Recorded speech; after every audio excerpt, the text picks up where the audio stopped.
Hello everyone, we are going to make our third class of composition. So we are going to do a quick overview from the previous classes. On the first one, we were talking about a contrast in shapes, values, and color. And then on the second class, we were talking about some camera shots. And we saw a couple of them. We saw, for example, a master shot.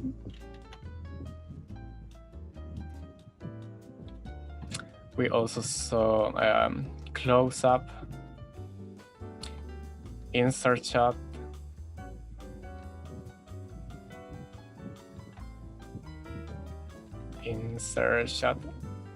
medium, etc. And today we are going to see more camera framing. And in the last part of this class, we are going to see also some ideas that we can use in our composition using values. So here I have some examples of frame shots on a conversation. Some of them we saw on the previous class. For example, this one that is a master shot, and in a master shot we see the characters and the relationship with each other and in relationship with the environment.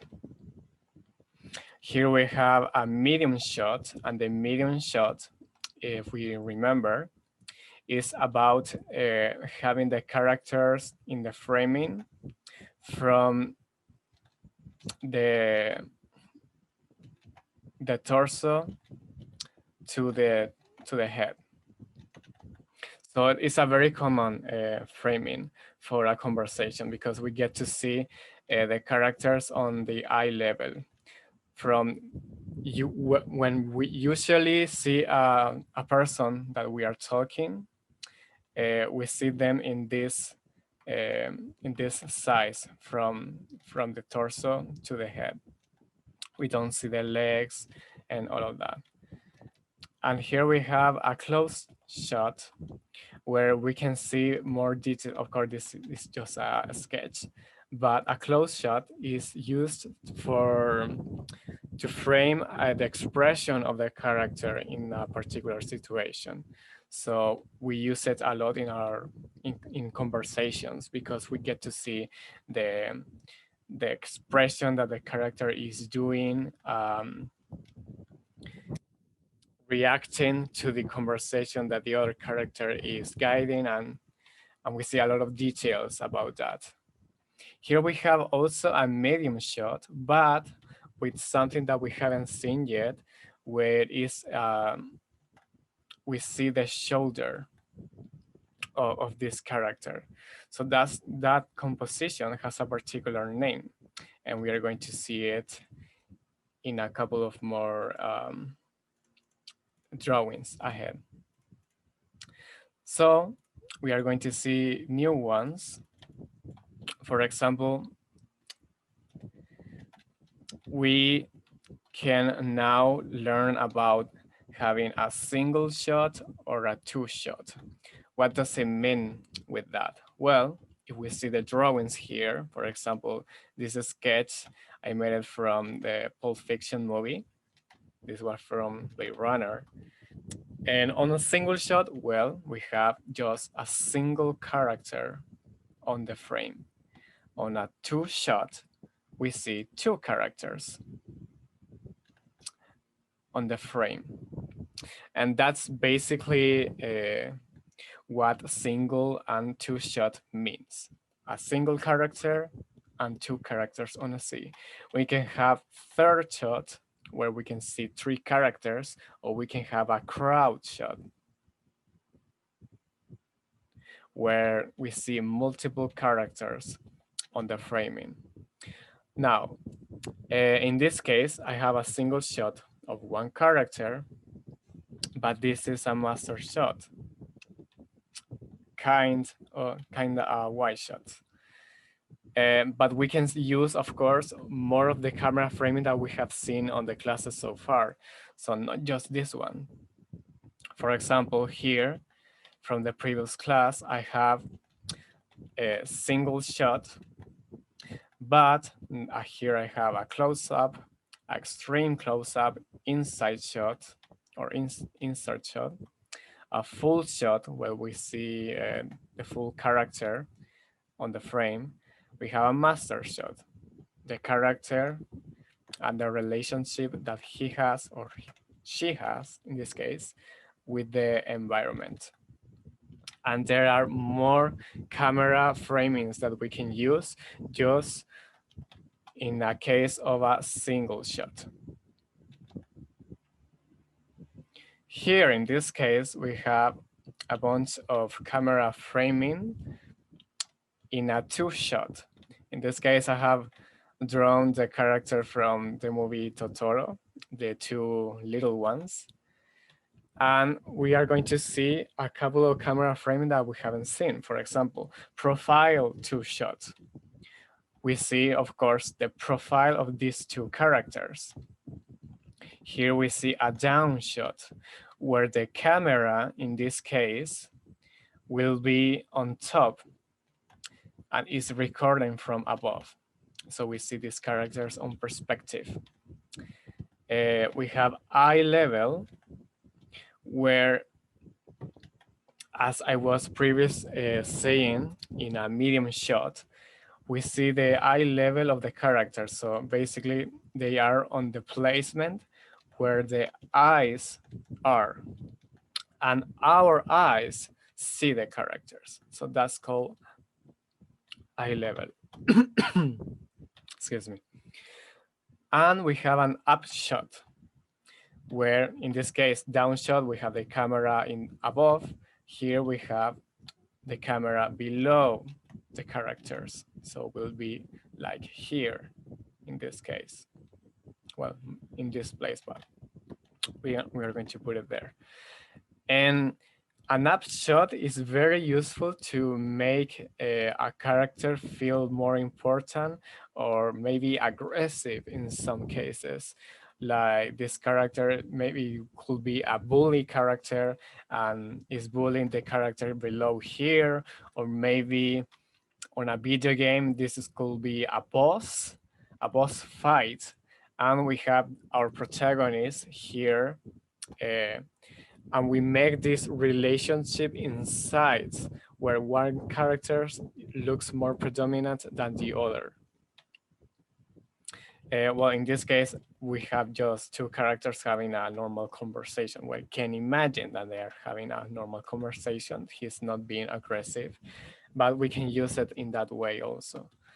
In a down shot, we can use it also, for example, to a fight with a boss. So we can have like, I'm going to draw an example here. We can have a boss like and we can have our character very small here. And this could be on perspective. So there are many ways we can use a down shot, and an up shot are very useful tools to get our idea right. What we also have is an over the shoulder. So I was talking about previously, where we have, in this case, I have a medium shot, but I have a character and we see her from the back. That's a over the shoulder shot. Very useful to make a conversation, especially confrontational conversation. Well, it doesn't has to be this way, like a character confronting the other one, but we can use it for flirting or something else, like a female and a guy flirting each other, or just having a normal conversation.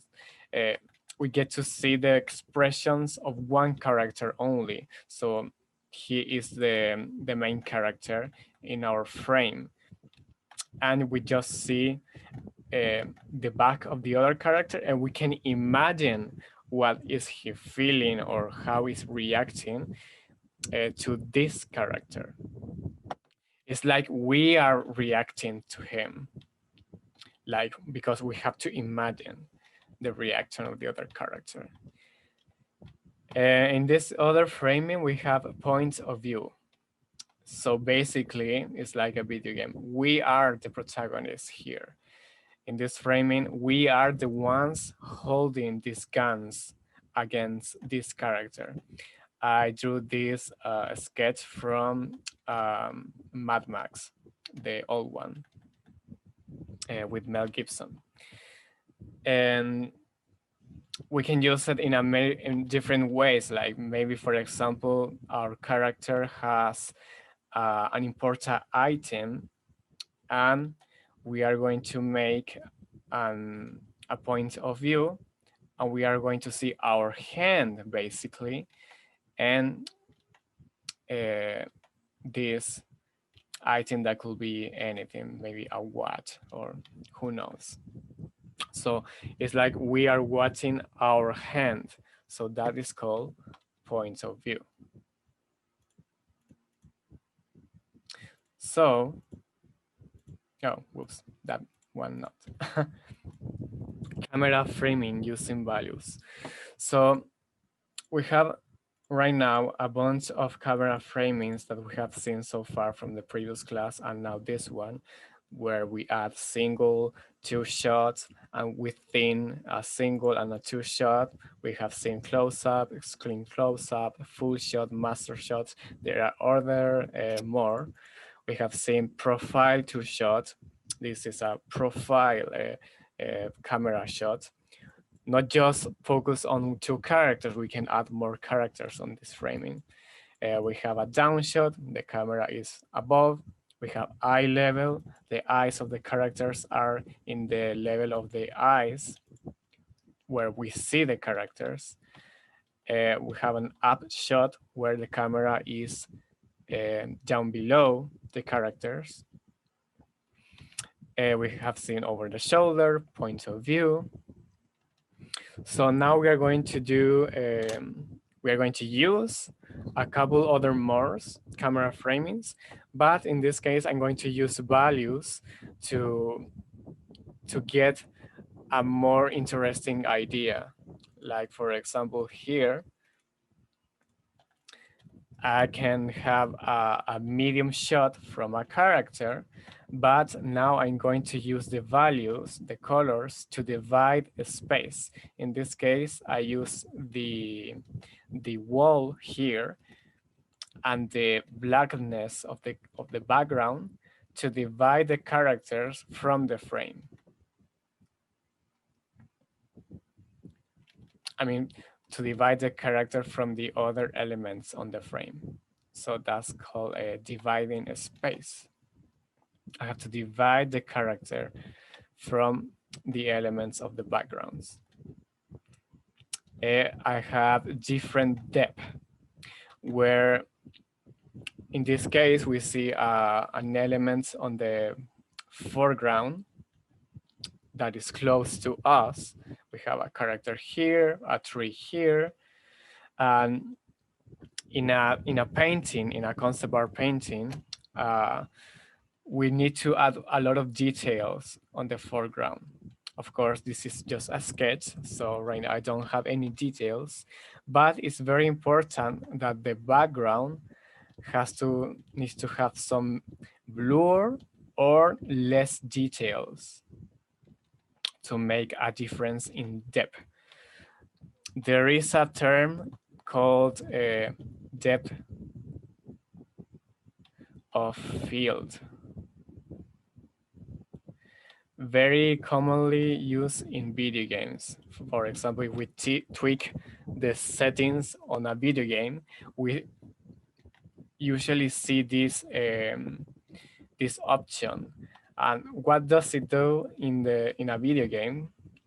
It reduces the details, and I'm going to write it. Reduce details by adding blur, a blur effect.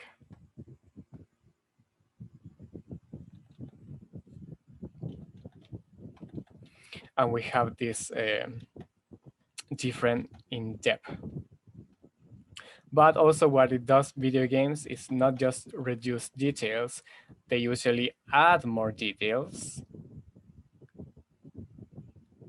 but they always add a blur effect to make a difference from the foreground or the background. Here we have positive and negative, very similar to the examples that we saw on the first class, where we had a black background and a white square. So we have a difference in value, a very strong contrast in values. So we have positive and negative, white and black in value. Of course, when we add color, it doesn't have to be black or white. And in this case, it's actually not black. This is white, but this is more gray. It's not entirely black, and the character is not black either. So it's called positive and negative, but what it means is that we have to make a difference in value within the character and the background. In this case, I made a very easy crop on the frame. So I added the character just in front of this black triangle here. And we have a lot of contrast, and we make this effect of positive and negative. We also have, excuse me, we have different size, character and the background. So we make the character small and the background look big, very big. We can reduce the size of the trees, or maybe the size of the character to make a more difference. In this case, we can also say that this is a different size from the back character and the background, because we have a large background here and the character that is very small. So it's very useful to make a wide shot